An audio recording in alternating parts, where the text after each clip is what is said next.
Hi, this is Josh Marshall, and this is the Josh Marshall Podcast. We are doing this episode a few minutes after noon on Wednesday, November 9th. And we are in the day after the big 2022 midterm. And as you must know already, a lot remains undecided, but the theme of the night, the big story of the night, is pretty clear. We were, or at least many of us, were expecting a red wave, and that did not happen. In some ways, this is it's a weird kind of mirror image of 2020 in a way, because it still seems very likely that Republicans will control the House of Representatives. Democrats will lose control of the House. It is still not totally clear who is going to run the Senate, although I heard some stuff informally just before we started the episode that seems to make it pretty clear to me that the Democrats are going to be in control. That basically they are going to go into that Georgia runoff at Democrats 50, Republicans 49. Now, I can't say that. I'm not reporting that definitively as news, but you hear from people who are kind of on the ground and looking at all the little details and the outstanding numbers and stuff like that, and that's how it looks. So it's one of these things where in before last night, one of the things that I think people kind of had lost track of is that going into 2022, Democrats had won two straight elections. They won big in 2018. They didn't take the Senate, but they came back strong in the House. And then in 2020, they won the presidency. They lost some ground in the House, but they won the Senate. But 2020 has been this funny kind of thing because in terms of expectations, it was closer than people thought. People thought that, it's going to be the sort of the anti-Trump wave, and it wasn't quite that. Joe Biden won, had a solid win in the Electoral College, but it was close in a lot of states, and it was closer than people thought in a lot of states. And the Democrats did lose ground in the House. But it's always important to, and there was a lot of sense there. Wow, they really, they choked. They didn't get it done. And, in some ways that's right, but it's always important to remember they choked relative to expectations. But expectations are an artifact of polling that kind of means nothing. That just means you had this idea of how it was supposed to be based on polls, and it wasn't quite that. So that's kind of an artifact. That's sort of an illusion. And in some ways, there are some elements of last night's result that are a little like that. On the other hand, this was Joe Biden's first midterm. Republicans did quite well in terms of redistricting. We can say accurately that unemployment remains very low. There's lots of positive things about the economy, but the experience of a lot of people of the economy is inflation. And the fact that we can, you can be as dyed in the wool a Democrat as they come, but that when you go to the grocery market, there are a lot of food items that just cost a lot more than they did. And gas is down, but it's still, it's still pretty high. So this isn't just a surprise kind of relative to expectations. This is a surprise relative to historical baselines, and fundamentals. And so we're going to talk all about this. We are, well, what is what is there really to prep or discuss? We're going to get into the whole thing. But before we do, let me remind you that temperatures are dropping more for some people than for others this morning. Temperatures are dropping, leaves are falling, and the sun is setting halfway through your lunch break. But for everyone on Team Cold Brew, it's still iced coffee season. If you're a proud year-rounder, it's time to put on your flannels. Fill your tumbler with ice and top it off with Grady's New Orleans-style cold brew. With regular and decaf options, you can finally enjoy velvety smooth cold brew all day, every day, even in the depths of winter. You ready to savor every shiver? Get 25% off at Grady'sColdBrew.com with promo code TPM. That's Grady'sColdBrew.com with promo code TPM. So, co-host Kate Riga, what do you think? It has been a wild ride, I have to say.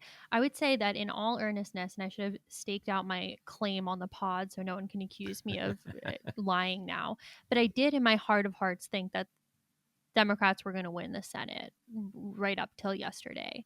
I just the Republican candidates in these key races were just so weird, and the races even in the polling were kind of all within a margin of error. But never in my wildest dreams did I think that the House would be on the table. I really didn't. I mean, you look at the, Obama 2010, Clinton 94, where they both came in with trifectas, shellacking, lost 50 seats, 60 seats. And here we are kind of contemplating a future where it comes down to a handful of seats and now having to deal with the agita that comes from the possibility that Democrats could lose the House based on, Republican gerrymanders or Right. Ohio Republicans refusing to redraw the maps like their state Supreme Court told them. And that's a whole, different kind of negative emotion than I'd originally planned. But let's go chamber by chamber. Let's start with the Senate just because the races there are a bit more, manageable since we're only kind of talking about 5 or 6 of them. I think one of the biggest surprises to me was not that Fetterman won, because in my heart of hearts, I'm from Pennsylvania, so finger on the pulse. I really thought he would win. Oz is too weird. Fetterman's too good a candidate. I know the stroke stuff, but I just thought he would pull it out. But not only did he pull it out, he pulled it out in a way that his race got called Tuesday night. I mean, I never would have expected that, especially when you had all these various Republican shenanigans kind of aimed at cordoning off the Democratic votes there and pushing their counting back. You had targeting the undated mail in ballots, and then you had this last minute procedure to slow the Philly vote count, all of which seemed to set up a situation where the solidly Democratic pot of votes for Fetterman will come in, Wednesday, maybe even Thursday, and then set the stage for Republicans to be like, fraud, Oz was winning night of, like, this is bullshit. Well, we never even got there because Fetterman decimated Oz. I mean, not as much as Shapiro did, but Shapiro was running against a guy who had no money ever at all in the cycle. And Fetterman was in, a more competitive race. And we found out hours after polls closed. It was very striking because the election statistics guys have all these visualizations that they use now, and one of them that is actually very helpful is they'll do a map of Pennsylvania, and they will have a little arrow in each county or each kind of each jurisdiction or something like that, and if and those arrows aren't about results, they are about trends relative to a recent election. And so what they were doing last night was putting up that map when a county was pretty much done. And this is really key because with so many different kinds of voting now, you never know. It's not like in the old days where a smart vote counter could look at a key county and say, there's only 20% in, but I see where this is going. 20% in, you have no idea. Is it the same day? Is it early? You kind of, you have to wait till they're done. But in those maps, you have these little arrows. And so for each county, the arrow shows relative to 2020. How did Fetterman do relative to Biden in 2020. Now we know Biden won Pennsylvania in 2020, but not by a lot. It was close. And as those come in, you have county after county, and they're showing a map, and like Fetterman is beating Biden's margin everywhere, like everywhere. I mean, I think maybe literally everywhere. And one of the interesting things was that the earliest counties to get near to done with their counting were the kind of white working class Mm-hmm. sort of Obama Trump counties, which is basically that was always the theory of the case for Fetterman. He's going to get you back in the game in those counties. You figure he's going to run up the numbers in Pittsburgh and Philadelphia, but you're going to get back into the game in those counties. And early on, he was beating Biden's margins consistently and by big margins. And I think a lot of us were seeing that and saying, okay, that looks encouraging. But at a certain point, you're like, wait a second, he's killing him. Mm-hmm. This isn't even going to be that close, and there we are. And as we have discussed for months, that has always been this key thing, because that's the 2 or 3 months ago we kind of thought, all right, this Oz guy's a joke. He's going to win. He's going to lose by 15 points. There's your pickup. That gives you the margin to lose a race somewhere. But that was a big one, and I do think for a lot of Democrats, it's more than just a single win, Yep. because of all the stuff with Mehmet Oz decided a couple months ago, I'm going to win by making fun of this guy's physical condition and kind of dunking on his stroke. And we saw how there was that debate where Fetterman visibly struggled, and a lot of the political class, they certainly weren't mocking Fetterman, but were like, oh, he's toast. He's out of it. No, it's going to collapse now. And the fact that didn't happen, I think a lot of Democrats look at that and say, like, good job, man. Totally. Yeah. I have the same feeling of, just kind of anecdotally, people I've talked to, mostly kind of young liberals, that's the race that they felt really invested in, even the ones that weren't from Pennsylvania. And I think, it's a combination with Fetterman being kind of exciting, being a new model of this kind of progressivism in a new shape, in a new mold. And like you're saying, the fact that the whole pundit class expected people to respond with cruelty, to respond like the Oz campaign did. And it seems that people pretty much responded with sympathy and maybe even kind of respect for the courage that it took to be suffering in public like that. And then, the other piece when you were talking about those arrow shifts is I saw one piece of information fairly quickly that came out saying that Fetterman was running about 4 points behind Shapiro in all of these county dumps. And then, that always raised the question, Like maybe Shapiro's underperforming. if Yeah, Shapiro's yeah, not as well as we thought, that would be bad for Fetterman. But, it really didn't take long before we got the Shapiro call. And then you figure, all right, you get that call so early, he's got to be trouncing him, So then yep, Fetterman's kind of out of the yep. woods.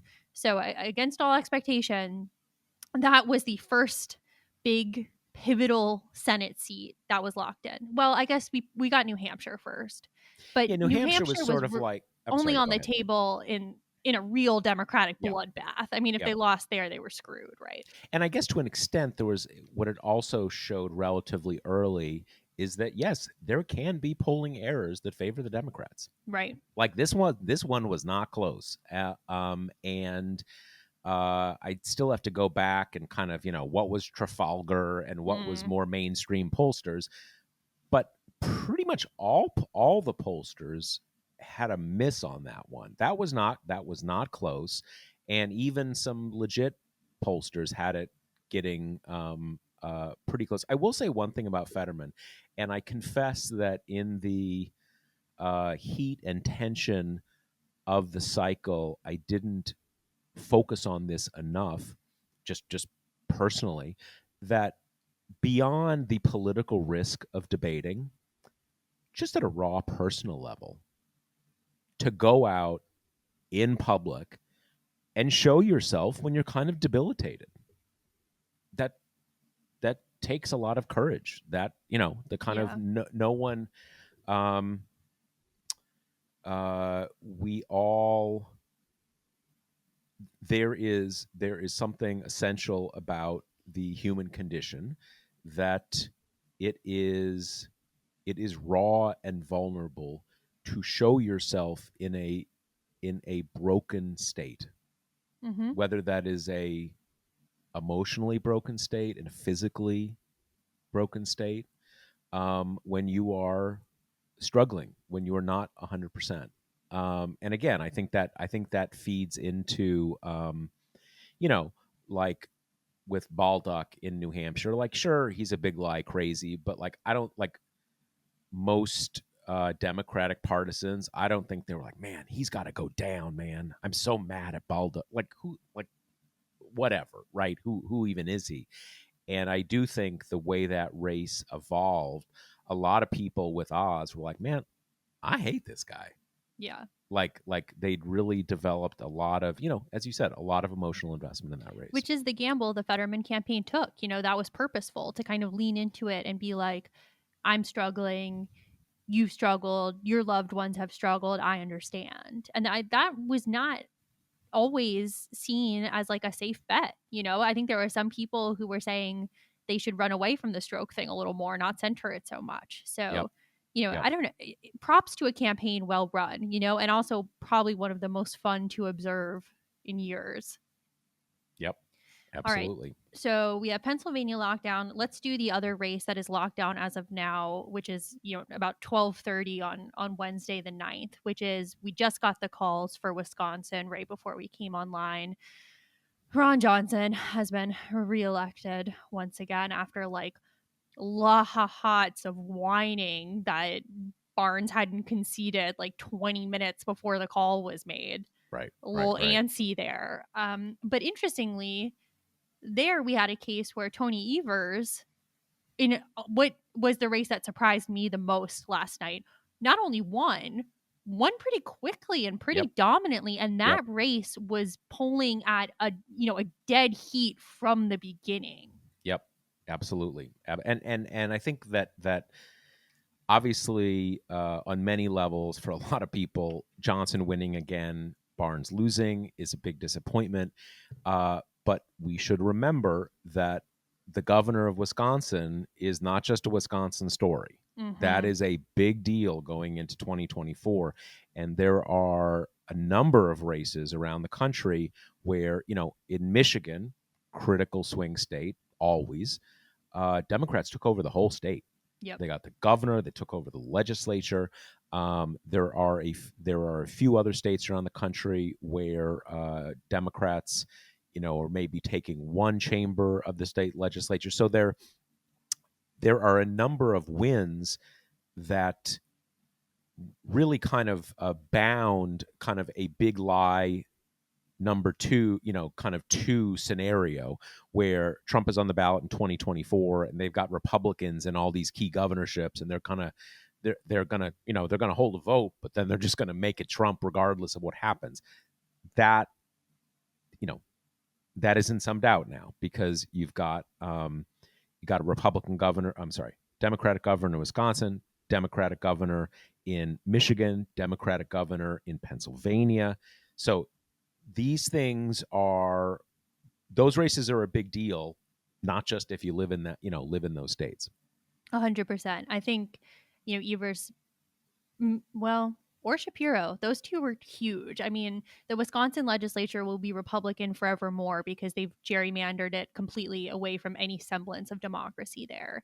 And in Pennsylvania, that is, one of the races you alluded to. It looks like the Pennsylvania House might flip on the state level, but those are two legislatures that Wisconsin always, Pennsylvania often, controlled by Republicans. So And having often by like super majorities. Totally. So Yeah. having, Democratic governor backstops there, really, really important. The Barnes race is disappointing, and I think It's hard not to feel like in a state where you've got Evers winning handily and then Barnes losing, it's hard not to feel like just the overtly racist campaign that Johnson was running, especially towards the end, had some effect. Those ads were just, Willie Horton level black guy means crime is coming to your neighborhood type stuff. And to some extent, it clearly worked. Yeah, I mean that race, and that, yes, there's absolutely, and that race ended up being honestly closer than I thought. Really? Yeah. It was kind of one of those races where the polls were anything from, a couple points for Johnson to 6 or 7 points for Johnson. Unfortunately, bad as he may be, you've got to give Ron Johnson credit. He's never been very popular, like just just Mm-hmm. polling wise, and this is his third time. I mean, people say, well, 2016, and yeah, you gotta. It's not a matter of giving him credit. This guy is a very canny politician. He just is. He may be awful, but he's a canny politician. You don't win these 3 races in a state like that for no reason. And it's like cockroaches have survived all the great global extinctions over the last several 100 million years or something. You really he's not going to be out until he's totally out. So that, Yep. big disappointment, and that is certainly one where he won real dirty, as you I say. would I would also add, while definitely a disappointment, I would say it's not akin to Pennsylvania in terms that if Democrats had lost, things would have gotten so much steeper in terms of Senate control. Like if Democrats hadn't picked up Fetterman's seat, that means they have to win Arizona, Nevada, and Georgia or Wisconsin, 3 of those 4, all of which I think, well, with the exception of Arizona, but the other 3 I think are all considered heavier lifts than we were seeing Pennsylvania for a long time. Yep. And so the Wisconsin loss I think is disappointing. Um, I think it doesn't It cut wasn't must off win. the It does. path Yeah. to control the Yep. way that losing some of those others would. Yep. So now let's talk about one of the 3 that are left that are kind of up in the air right now are Arizona, Nevada, and Georgia. We're seeing more implications that Georgia is going to go to a runoff. It is tight, tight, tight. I imagine the Warnock campaign is feeling a little disappointed because if they had eked out like just a bit more of the vote, wouldn't have to go to the runoff. And I'm interested for your take, but I think despite the fact that pre-2020 runoffs would have favored Republicans heavily in Georgia, I just really don't see that being the case here for a few reasons. One, 2020 kind of turned that conventional wisdom on its head. So we know it can be done, that Democrats can win there. Yep. But also, you're going to have all the money and all the scrutiny on this race where the Republicans are running someone who cannot string together a coherent sentence. And to some degree, I think the cast of crazies in this election cycle helped to mask Herschel Walker a little bit. He was Yep. one of the many weirdos. And, I've said this before, and not everyone agrees with me, but I don't think that Warnock has run that good of a campaign in terms of highlighting how insane Herschel Walker is. And I think there's some calculation there that he's trying to be kind of like holier than thou, not get in the trenches, keep his hands clean, perhaps not attract attention to his kind of unsavory past with his ex-wife. But I think that's allowed Herschel Walker to be so freaking weird and to not have to really pay for being so weird in the Yeah. way that Fetterman, by ridicule and kind of mockery, made Oz just a nut. He Yeah. made him like weird and embarrassing in the way that the Warnock campaign has not done with Walker. And I think that will happen a lot more in the runoffs. And I also think Walker, to a great extent, kind of rode Brian Kemp's coattails last night. Yep. And I think in Yep. the runoff, That's a big. that's not going That's to a be there yep. anymore. That's a big thing. I think a few things. One is that as Democrats have learned largely to their to their favor. One election is not like another election necessarily. So we can look back at 2020 and say, well, come on, man, Democrats pulled two rabbits out of their hat in Georgia. Like, they got it done. As we said, one election isn't like the other. So you can't just say like, they've got the runoff thing down. One election is not like another. The other thing I would say, though, is that, I mean, first of all, I agree with you that you have a candidate who, I can't remember now, Herschel Walker's running back or wide receiver, I think, running back. It's good because the guy's got a lot of baggage. He's got a lot of stuff to carry. So if you talk about, the white light, the white heat of scrutiny, there's a lot more to scrutinize on one guy's side than another, as you say. The other thing is that I have, and maybe this will be outdated by the time you hear this episode, but just before we started recording this episode, I heard from one person in Democratic politics that they're very confident that they've got Arizona and Nevada. Now, if that is true, and again, this isn't like something I confirmed, it's just people looking at the numbers saying, hey, feeling pretty good about this.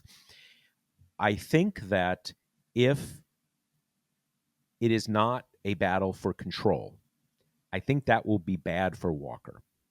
Because if it's about control, as we saw in this race up to date, Republicans are willing to say,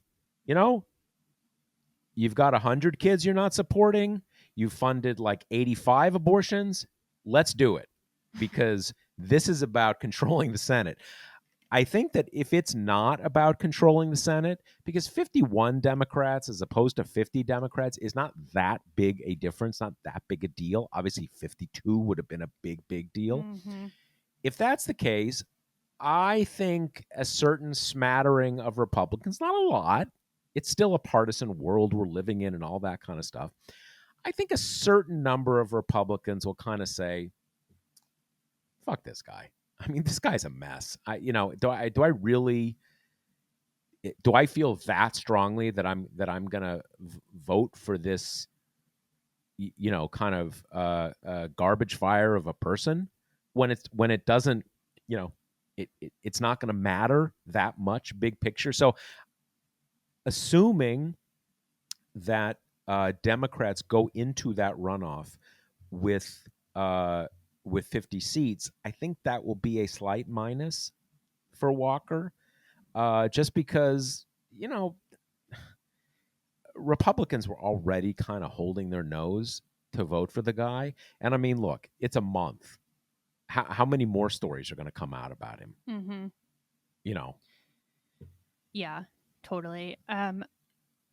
So that runoff, if it does happen, will be December 6th. So, we are living the same cycle over and over and over again. And here we are looking forward to a Georgia runoff. Okay, so let's talk about those other two, and then we'll move on to the House. We've got Arizona and Nevada as kind of these. I would say Arizona is basically a must win, and I think Nevada is a very, very much want to win, so you don't have to be depending on this Georgia runoff. But in Arizona, Mark Kelly has been polling well throughout. Even in these kind of last week tightenings, he hasn't seemed to get into as dire a situation as others, even though, as we said, that's what Fetterman's looked like and it didn't end up being that close. But that is one that I think Democrats have had a lot of confidence in.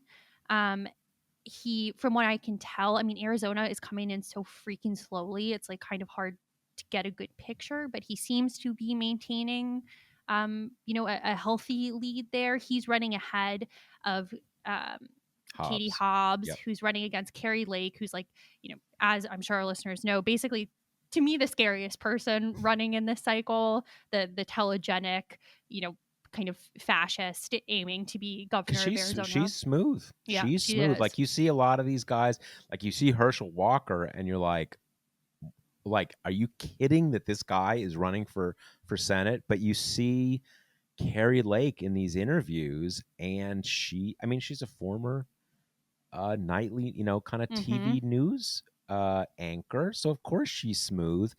She's Yeah. smooth. And I think last night we were seeing, people were being like, oh my God, Katie Hobbs is doing so well, which was is surprising because Katie Hobbs ran a campaign that has attracted a lot of criticism. Um, and we talked about this on the pod last week, but she avoided the debate, maybe for good reasons, but I don't think that's a great look. She kind of wrote this very low key debate and compared to Carrie Lakes, which was very flashy, very exciting. Um, but Arizona is one of the few states that has more of, kind of a blue mirage than a red mirage structurally. So we're seeing that tighten. I would be really surprised if Carrie Lake didn't ultimately win there. But in terms of the Senate, that's one that Democrats are really kind of hanging their hat on. And then let's talk about Nevada, because Nevada is a place where I think both of us have felt rather bullish on Catherine Cortez Masto's chances, even despite how tight it's been, just because, it's kind of like for a while people were talking about the Oregon governorship and the Oklahoma governorship as, ooh, like these are kind of tight. But, if you're going to put money on those races, you're going to just kind of put them on the party that rules the state. And in Nevada, my feeling was, yeah, it's tight. But Nevada is a place where Democrats usually pull it out, Um, and then I saw John Ralston, the kind of the dean of the Nevada Press Corps, and he a couple days ago put out his kind of early vote prognostication. And the early vote in Nevada is in some ways a lot more reliable than in other states where the voting patterns have shifted so drastically because of the pandemic and because of Trump's conspiracy theories, just because Nevada has been voting basically all by mail for a long time. So you can have a much better sense of what batches from this county mean and have kind of historical data to compare that to. And his projection there was, it's tight, but I think Catherine Cortez Masto pulls it out. So I kind of saw that and was like, okay, that is what my gut has been saying. And then the very next day he said, I don't know, we're getting a lot of election day vote in. I'm seeing red. And so that It's very funny with him because he is the master. He is as you say, he's the dean of Nevada political reporters. He is who knows what his personal politics are, but he's very, very reliable. And I've been struck in his reports on Twitter that you sort of expect someone to say, okay, my best guess is going to be this, and then maybe there are more um, there's more Republican same day votes, or there's more this or something. There's a little kind of whatever, and you sort of expect someone like that to say, okay, there's a lot of Republican same day votes. But there's still this, but there's still that. So here's the context. And at least in his Twitter feed, it's just like, oh my God, tons of Republican same day votes. And you're like, dude, and he's like, I'm seeing red. And you're like, wait, like you're really seeing, like, what are we talking about here? And I feel like it's been this kind of perils of Pauline sort of roller coaster watching what he says. And maybe some of that is you want to be a bit of a showman and keep people on their seats and keep them interested, or maybe it's just he's responsible and you don't know, right? It's because if you remember this, and maybe some of our listeners will remember this, say over the last 10 days before the election, it sort of seemed like every day there was a thing about, whoa, Republicans, they're bringing it. mm-hmm. Whoa. And you're sort of like, man, this is not looking good. Like, what's going on here? And then, like, the very last day, he's like, oh, okay, a bunch of votes came in, and my best guess is Master Cortez. And you're like, wait a second, wait, did something change? Because you've been like kind of red waving it the whole time. Mm-hmm. But yeah, so here we are. Yeah, and that's one we're still waiting on. That's also coming in extremely slowly. And as far as I can tell, there's still quite a bit to come from Clark County, which is the big kind of Democratic stronghold there. One thing we do seem to see is that Steve Sisolak, the Democratic governor in Nevada, is decidedly running behind Cortez Masto, Yep. which there have been some rumblings of that he hasn't been doing as well as maybe some would expect. And you certainly don't want to be running behind the incumbent senator who, if she does win, it's gonna It's going be to an be eked tight. out. Yeah. Yeah, yeah. It's funny. There was and put an asterisk by this because this is what I was reading when I was, running on fumes in the middle of the night last night. So maybe I misinterpreted it, or maybe the information is a little out of date. But there was, let me just remember now. Um, Going through the evening in Nevada, there was this ongoing question of like, wow, there's really not a lot of same day election day Democrats voting in Clark County. Like they're underperforming. They're underperforming, which is obviously very concerning for Democrats. And at a certain point, Ralston started saying, you know what? This is such an underperformance that this can't just be they're not turning out to vote. Something's going on here. And he seemed to move towards thinking that the get out the vote operation was directing people towards the drop boxes. Hmm. Like to take your early votes and just drop them at the drop or put them in the mailbox. And he knows how these things work. So there was this kind of evolving expectation. Like right now, I think that Master Cortez is behind by 20, 30,000 votes or something like that. But there is the strong expectation that there are tens or even hundreds of thousands of mail-in ballots that will be heavily Democratic. And so she's going to close that gap and will probably close that gap and move into the lead. But that's kind of where we are in that race. And I think the key is that it's not even so much when those votes are counted. It's the key is going to be when we find out how many of those votes there are. Mm-hmm. If there are a lot of those votes, she's going to win because that's a heavily Democratic bucket. Right. If there are fewer, then it's unclear.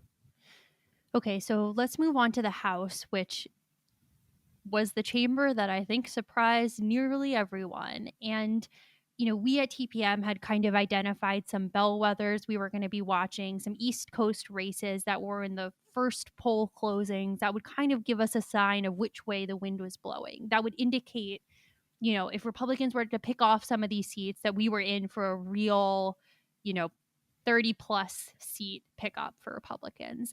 And some of the biggest were in Virginia and in Ohio. In Virginia, the big one everyone was watching was Virginia's 7th district, which is Abigail Spanberger. There was just so much speculation that she was going down. And again, her race, not early, but Tuesday night early was called. Wexton in Virginia 10th hung on. Elaine Luria is the only one of kind of the three really competitive Virginia districts who did not win. But I think ultimately Democrats were just so breathing a sigh of relief that they hung on to those seats. But I found the Ohio groupings maybe even more interesting. There I was watching Marcy Kaptur, who now is going to be the longest serving woman in Congress, Steve Shabbat, who's a Republican who is trying to hold on to his seat, and then an open seat that Amelia Sykes ultimately won. But Democrats swept all three of those very, very competitive Ohio races. And my kind of theory about it is I think despite the fact that Tim Ryan lost to JD Vance, I think he had some coattails. I think he helped down ballot Absolutely. momentum there. Absolutely. I don't think there's any question about that. I think that so it's another, we've many of us have sort of anticipated we're going to end up where, man, this guy ran the best race imaginable and he still lost. Mm-hmm. Right? Kind of, and that's sad. But in this case, I think he helped. I don't think there's any question that he helped Democrats probably hold two more House seats. And one thing generally, I've seen a couple of these cycles. I was there in 1994, in 2010, and the way these cycles go, you kind of come into the night, and man, someone like Spanberg, you see it, and you're like, whoa, she's toast early, and you're like, oh, okay, here's this is where we're going, and it just kind of gets worse from there. And it was very striking last night. um you get to 6, you get to 7, you get into middle of the evening, and you're like, all right, you know what, there's a lot of vulnerable Democrats out there, and they're all in it. Mm-hmm. Like, we don't know they're going to win, but we're not seeing early calls, right? We're and I was struck that even like Luria, I mean, she lost, but that didn't get called until like relatively late in the evening. Yep. And it just happened again and again. And at one point, I remember one of the things that really, kind of registered with me was when it looked like Marcy Kaptur's not just going to win; she's going to win by like maybe double digits, Yep. right? And you see stuff like that, and you're like, this is not a wave. Mm-hmm. This is not a wave election. Yeah. So we had indications, quite early. And I think Democrats have continued to perform well since then. They've, flipped some seats, hung in on competitive ones. Another one we were watching was the open seat in Rhode Island 2nd District, which Republicans spent Another big tell. so Yep. heavily Yep. on and were extremely cocky about winning. And for Democrats, it's the kind of thing where you can't you can't lose a Rhode Island House seat and keep the majority. That's just not going to happen. And Seth Magaziner, won there. So kind of a lot of these big, heavily spendy, kind of emotionally invested races, Democrats ended up winning. Now, I would say the exception to what, by all accounts, really good Democratic performance, probably a historically good Democratic performance considering the historical patterns and the environment here, is in New York, where there was some measure of Republican success. And, of course, the big banner one is Sean Patrick Maloney, who's the DCCC chair, losing his seat, even though, and I would add, this, my friend, is karma for elbowing Mondaire Jones out of the district you thought would be easier to win. This is the whatever comes home, the cows, they've arrived. Yeah, well, it's What is it that comes home? Crows? What's that metaphor? Coming home to roost. Who's roosting? well, the chickens come home to Okay, roost. the chickens have The arrived. cows, the cows, All the come barn home animals in are other, here. yeah, they come home in a different way. Yeah, I mean, look, he sort of looked out for himself there, and he's going to have to kind of take the lumps on that. I strongly suspect he's not done with that district. I think he's looking at that and saying like, all right, 2-year sabbatical, I'm back. Because he's a pretty, he's not some random person. He's a pretty, connected Democrat, both in in that district and also in DC. And it sets up this. We obviously don't know the final numbers. I think we strongly suspect that Republicans will control the chamber. Mm-hmm. It's shockingly, that is not totally nailed down yet, but we certainly expect it. And the question is, what's the margin going to be? It certainly will be very much on the low end of the range that people were projecting. And you have this funny dynamic where you could have a razor thin Republican majority that is basically held in place by pickups in New York State, which is bonkers on various levels. But what is relevant though is that creates a situation where you've got a group of freshman Republican lawmakers from New York State and some non-freshmen. I assume the woman from Staten Island, won. I haven't looked specifically at that, but just since Republicans are having a good night in New York, assume she did. In any case, those people are now the emissaries of Marjorie Greene in the New York suburbs or even in New York City. And good luck with that, Yep. because people, the sort of the Jim Jordans and the Marge Greens and the Matt Gateses will be saying, Kevin McCarthy, we own you, and you will do this and you will do that, and there will be immense pressure on these New York representatives from New York State to walk those planks on forcing a national bankruptcy, everything under the sun. And I'm not saying I know what's going to happen in 2024. It remains the big thing in our political future, but good luck to those freshman reps from New York State, the ones that are in the greater New York area. They're in. I really think they're kind of dead men walking, basically dead women walking. Yeah, and Lauren Boebert, if she manages to get reelected, because Yeah. that is So still yeah, neck and neck. I just looked, and that one. It's funny that I'm looking at it right now. She's basically, it's 90% of the vote is in. She's been stuck at about 3,500 votes behind. The New York Times sort of, Mm-hmm. predictifier still says that the odds are she will pull it out. But those things are, I think, largely programmatic, right? I'm not sure that's based on a kind of a fresh look at things right now. And it's 90%. It's been stuck at 90% for a while. I really want to hear from an actual person who knows that district and can tell us, what, look, all the remaining votes Mm-hmm. are from a great county for her. She's really in the driver's seat. But who knows? And I mean, At the very least, it's funny. it is funny.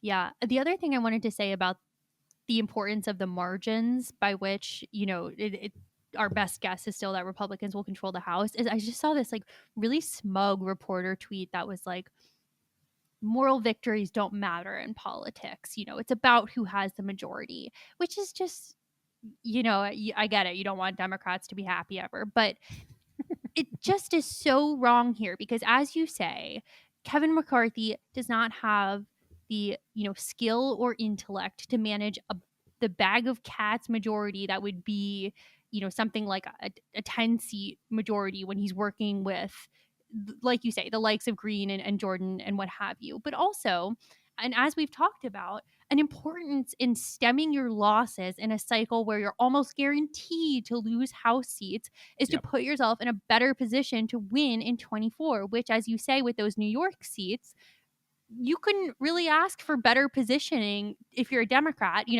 aside from holding the chamber, which obviously is what they'd prefer. But that margin, you're creating hell for McCarthy. You're creating what's going to be really shit showy foil for Democrats, especially should they hold the Senate. And you're just putting yourself in a really good position to not have to dig out of a massive hole in 24 when there's Absolutely. already going to be Absolutely. so many demands on Democratic spending, both presidential and in a tougher Senate map than we have this cycle. Yeah, and we've seen it in earlier wave elections that if you lose like 50 seats, you're going to have a bunch of crazies, and some of them won't make it into their second term. But you're also going to end up with some people who turn out to be good reps Mm-hmm. in the sense that they really they really kind of dig into their districts. They're doing good constituent service. And even if they are, Republican reps in what should be a Democratic district, some of those people, it's going to take you several cycles to kind of dislodge them. And so absolutely it um it makes a huge difference It Yeah. makes a huge difference. So before we wrap, I did just want to kind of mention some other wins that were not on the House or Senate level that Democrats got last night. We referred to Michigan. Michigan was essentially as sweepy as sweeps can get for Democrats. You know, Whitmer got reelected, uh, Jocelyn Benson, Secretary of State, and again, Dana Nessel, AG, and again, won the legislature for the first time in 40 years. They kept the Democratic advantage on the state Supreme Court. They passed an amendment enshrining abortion rights in the Constitution. I mean, you really, if you're a Michigan Democrat, you cannot ask for anything more than what you got last night. Um, Democrats got trifectas in Maryland, thanks to Wes Moore, the state's first Black governor, who also will end. Larry Hogan was term limited out, but kind of ends the period of moderate Republican governance in that state. You've got a trifecta in Massachusetts, thanks to Maura Healey, the state's first woman governor and first openly gay governor. We seem to be heading towards a flip of the Pennsylvania House. I mean, these things are big and they're important, and especially in a world where Republicans have so dominated, state level victories, I think that they shouldn't be kind of understated. And Michigan in particular, I just want to add, and one of our readers kind of flagged this to me, which was such a good point, that Democrats had not won the Michigan legislature in 40 years. And in 2010, when a bunch of Republicans came in off the Tea Party wave, they gerrymandered the shit out of that state. And then in 2018, voters in a ballot initiative decided to have an independent redistricting commission. And, look where we are now. So that, is a kind of an interesting story in and of itself. But I think the evening was peppered with these kind of like morale wins for Democrats, which I think felt all the more stark because we all went into this night with every single, big politico-y outlet being like, Democrats are going to get killed. It's going to be a bloodbath. Abandon hope, all ye who come, start preparing to live in Canada. Like, it is going to be terrible. And that is just not a situation that we're looking at. Yeah, it's and one thing is that there are a number of very sharp election analysts, people, the Cook Report and Sabato and all these kind of places. And because I'm obsessive, I kind of keep an eye on what these people say during an election day. They're not going to say kind of what they know, but if you look closely, you can kind of see where they're going. And these people were kind of like, oh, it's going to be big. I thought it might be close, but we're talking red wave. And it's funny because, everybody goes into the election saying, like, don't go off on the early vote. You never know what the early vote means. Stop. And then, like, yesterday, you've got the same people saying, oh boy, it's big. Mm-hmm. I'm looking at the numbers, and and I'll tell you, I saw some of that stuff, and I'm like, fuck. I've seen this movie before. This is not good. And in one case, I think what it was is that one of these people saw the results in Florida, where Republicans just stomped and assumed, not totally crazily, that that's the trend. And that was one of the sort of the factors of last night, that it was a different election in the state of Florida. Ron DeSantis just like destroyed Crist. I mean, he won by like almost 60%. I mean, that was a triumphant victory for him. And even Rubio, Mm-hmm. totally solid win. And then I think they were looking at like a couple hours of numbers from Luria's district, and obviously she did go down to defeat. But yeah, people, it is. I taught there's a person I know in one of these states that Democrats ended up doing fairly well, and someone very connected politically. And I was talking to this person early yesterday morning, and got some read about kind of early voting totals. This person is saying, like, it's looking solid. Like, we're not seeing bad stuff for us. Not we're not killing it, but like not seeing bad stuff for us. And this person said, like, I don't expect a polling error. I expect a narrative error. And that's really what we got. The polls basically, like, Democrats outperformed the polls by a bit, but most of the races that we talk about, the polls either more or less called it or were fairly close. It's just that a lot of people, and a lot of Democrats, because of recent elections, were looking at a dead even race and say, I know how this works. A dead even race is one that Republicans win by 4 points. Because I remember 2020 and I remember 2016. And even in some states, there were states in 2018 where that was the case, in a few key Senate states. So, in addition to having a pretty good night, one of the things that is good about this cycle for Democrats is you get a reminder. Polling errors go in different directions. And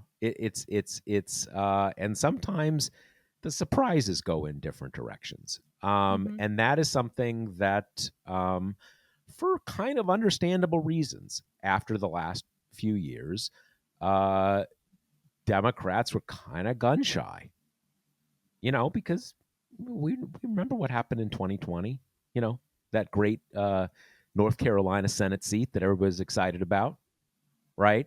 And Thanks, Cal. We haven't forgotten. Retiring Susan Collins. You kind of get used to, like, tie. Okay. Republican +5. Yeah, no, totally. I think, and the other thing I wanted to mention in kind of the moral victory section, which I forgot, is that in Kentucky, an anti-abortion amendment that would have just written into the state constitution that there is no right to an abortion, that went down even as, like Rand Paul won re-election the second that polls closed. And by 90 to 10 or something. Right, exactly. Like North Korea numbers. Yeah. And while in Kentucky, it's not exactly the same barnstorming result that it is in Kansas, because abortion is essentially non-existent in Kentucky as it is. They've got a 6-week ban, they've got a trigger ban, and all this really does is kind of keep alive the legal challenges to those bans. Still, I mean, we could not ask for a more clear body of evidence that abortion access is very popular, even in really deep red states. And I think while we're kind of sorting through maybe why Democrats kind of overperformed, and why I think we can at least say that the enthusiasm advantage does not seem to have been with the Republicans, which is what a lot of that narrative was about. Yep. Abortion is obviously going to come up as something that was underestimated or disregarded or not seen as potent as it was. And we are at this point, we've really started to amass a lot of data points that do confirm, at the very least, that abortion access is very popular across the country and that people are willing to come out and vote for it, even if they are going with, traditional Republican candidates on other parts of the ballot. Yeah, one thing, I don't know if where the final numbers are on this, but one thing that was striking to me is that the specifics of the amendments were different, but you had a abortion referendum in Michigan and you had one in Kentucky, and what was striking was that the results were pretty similar. Now, Michigan isn't Massachusetts or California, but these are different states, and two things. One is, as you say, it shows that abortion rights are quite untethered to conventional partisanship. You can have Rand Paul run away with it and an anti-abortion referendum lose. And the other thing it makes clear more prospectively is, every state where they have propositions or referendums, you need to get one of these on the ballot in 2024, because I think we can see, in a sort of a more narrowly political sense, that's going to help Democrats. But more importantly, the abortion rights side is going to win a lot of those. We've seen that. I mean, we saw it happen in Kansas. We saw it happen in Michigan. We saw it happen in Kentucky. There are a lot of states where basically Democrats cannot win, where voters are going to vote for abortion rights. And so that's going to be a big deal in 2024. And I think, it's 2 years. So, I mean, that's not great. We're in this reality for a significant period of time. But people can very realistically look forward to the possibility that there are a number of red states where abortion can become legal again in 2025. You just got to get it on the ballot. And I think, one other thing that is going to come up is that there are certain states where we have seen in recent years there's a referendum, one side wins, and then the Republican legislature says, well, nope. Right. And that's going to be a whole other issue. But this is a real thing. I mean, Kentucky is a really conservative state, and conservative in ways that are generally not good for abortion rights. And yet here we are. So that is going to be, that's a big thing. Yeah, going totally. into 2024. Yeah, kind of as we wrap here, I think I'm curious to hear what yours are, but something I'm interested to see as, data settles more and we have a clearer picture is I have seen takes on the youth vote, youth participation in this election that are literally all over the map. Like I've seen some people being like, look at Gen Z, look how much they voted. They are politically potent in a way that the youth vote hasn't been before, and they were a huge factor in this race. And then I've seen people saying youth turnout was about where it's been in other cycles. So I have no clear picture, and I'll be really, really, really interested to find out what the truth is there. Because if the reality is that the up and coming new voters are more politically engaged than the generation above, I mean, that'd be a huge, huge deal for Democrats. And I think would end up retrospectively giving the team Biden a lot of credit for unrolling the student loan forgiveness stuff kind of right before the election, despite the fact that it's, been tied up in court ever since it happened. Yeah, I mean, and as you say, there's tons of fog of war on an election day, on the couple days after, but after that, and I don't even, I have only a very loose understanding of how these things work, but you get the data files, and within a relatively short period of time, you really know the details of who actually voted what way. And as you say, that will be very interesting because we will, is it, maybe it ends up that, we may think abortion played a big role, but maybe it won't be obvious statistically. Like maybe there won't be, a surge of first-time women voters who played a key role, or maybe there will, right? We don't. I mean, obviously, those things can show up. Those things can have an impact in ways that are not totally clear statistically. So you've got a lot of fog of war, but we're going to see those things, and it'll be, we're going to see that information, and we're going to, a week from now, I mean, we may not even totally know the results of the election a week from now, but we will start to understand these the demographic trends in more detail. Anyway, still a lot to learn about the details of this election. Obviously, we're going to be covering this nonstop at talkingpointsmemo.com, and stay tuned. And obviously, we will be back with you next week. We also have, you're not going to you'll probably hear this episode after we do this, but we have an impromptu event coming up at 2:30. That's only a little more than an hour from now.